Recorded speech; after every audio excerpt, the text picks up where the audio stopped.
Assalamualaikum warahmatullahi wabarakatuh. Shalom, Om Swastiastu, Namo Buddhaya, salam kebajikan. Perkenalkan, nama saya Muhammad Yazid Rahmatullah dengan NIM 25020074124. Kepada yang terhormat, dosen pengampu mata kuliah keterampilan berbicara, Ibu Titi dan Pak Aziz, kali ini saya akan membawakan dongeng tentang Samber Nyawa. Jadi, pada zaman dahulu, di tengah Jawa bagian tengah, terdapat sebuah wilayah yang subur bernama Sukawana.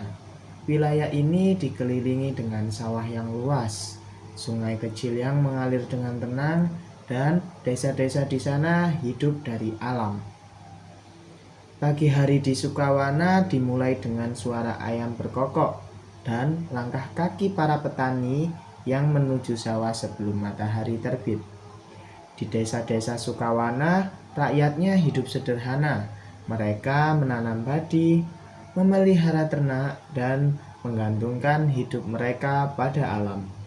Ketika angin pagi berhembus dan embun pagi masih menempel di daun padi, mereka berharap hari itu akan membawa cukup untuk makan sekeluarga.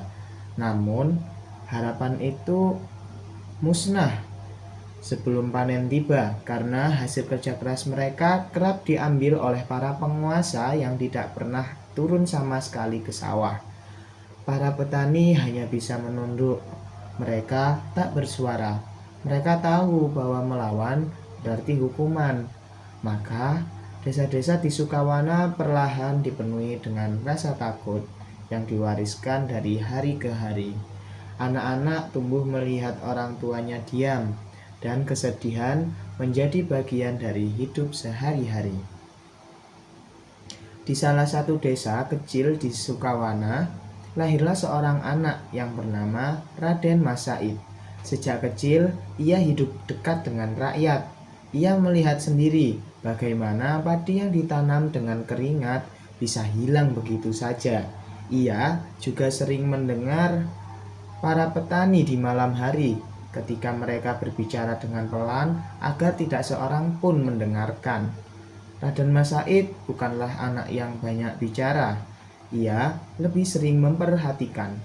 Ia memperhatikan wajah-wajah letih para petani, tangan-tangan kasar mereka yang terus bekerja, dan mata anak-anak yang sering menatap makanan dengan ragu. Semua itu tumbuh bersama dirinya, membentuk hati yang peka terhadap penderitaan. Ketika ia beranjak dewasa, pertanyaan terus muncul di benaknya. Mengapa yang bekerja paling keras justru merekalah yang hidup paling susah? Mengapa keadilan terasa begitu jauh dari desa-desa yang ada di Sukawana? Pertanyaan itu tidak pernah mendapat jawaban, tetapi justru malah membuat hatinya semakin gelisah. Suatu hari, Raden Mas Said ini melihat seorang petani tua diperlakukan dengan kasar karena ia tidak mampu menyerahkan hasil panennya. Saat itulah ia merasa diam itu bukan lagi pilihan. Ia mulai membantu rakyat dengan caranya sendiri. Ia membela masyarakat yang lemah dan berani berbicara ketika semuanya pada diam. Tindakan kecil itu perlahan menyebar dan membuat rakyat merasa tidak tersendiri. Namun, keberanian selalu memiliki harga. Para penguasa mulai merasa terganggu. Nama Raden Mas Said dianggap sebagai ancaman yang berbahaya karena mampu membangkitkan keberanian di hati rakyat. Perintah pun dikeluarkan untuk menangkapnya. Karena kondisi semakin bahaya mendekat, Raden Mas Said menyadari bahwa ia tidak bisa tinggal di desa lebih lama lagi. Akhirnya dengan berat hati, ia meninggalkan Sukawana dan berjalan ke arah selatan, menuju hutan-hutan lebat di daerah Wonogiri dan Lawu. Daerah itu dikenal sunyi, penuh perbukitan, sungai yang dalam, dan pohon-pohon yang tinggi. Hutan tempat ia bersembunyi dikenal dengan hutan Selojati, hutan yang jarang dimasuki orang. Di sana cahaya matahari hanya turun sebagai garis-garis tipis di sela daun. Sungai kecil bernama Kali Benawi yang mengalir di tengah hutan menjadi salah satu sumber air bersih. Di hutan inilah Raden Mas Said hidup bersama rakyat yang melarikan diri dari penindasan. Mereka membangun tempat berteduh dari kayu dan daun. Pagi hari mereka mencari makan, lalu siangnya mereka beristirahat, dan pada malamnya mereka berkumpul di sekitar api unggun. Hari demi hari berlalu dengan sederhana namun penuh dengan tekad dan makna. Hidup di hutan mengajarkan banyak hal. Mereka belajar mendengar suara alam, membaca arah angin, dan saling menjaga. Ketika hujan turun deras dan tanah menjadi basah, mereka saling menguatkan, dan ketika makanan sedikit, mereka berbagi tanpa hitung-hitungan. Di sanalah Raden Mas Said mulai dikenal dengan nama Sambernyawa. Nama itu lahir dari cerita rakyat tentang keberaniannya dalam menghadapi bahaya demi melindungi sesama. Nama itu menyebar dari mulut ke mulut, dari desa ke desa, hingga menjadi simbol harapan bagi rakyat Sukawana dan sekitarnya. Meski dikenal berani, Sambernyawa tetaplah manusia. Ada di waktu dimana ketika malam, ketika ia duduk sendirian di tepi Kali Benawi, sembari mendengarkan suara angin yang mengalir. Nah, dalam kesunyian itu rasa lelah dan rasa takut seringkali datang menghampirinya. Sampai-sampai ia bertanya kepada dirinya, sampai kapankah perjuangan ini harus terus berlangsung? Namun setiap kali ia ragu, ia teringat wajah-wajah rakyat di desa-desa Sukawana. Ia teringat juga janji yang ia ucapkan waktu itu, bahwa ia tidak akan meninggalkan mereka.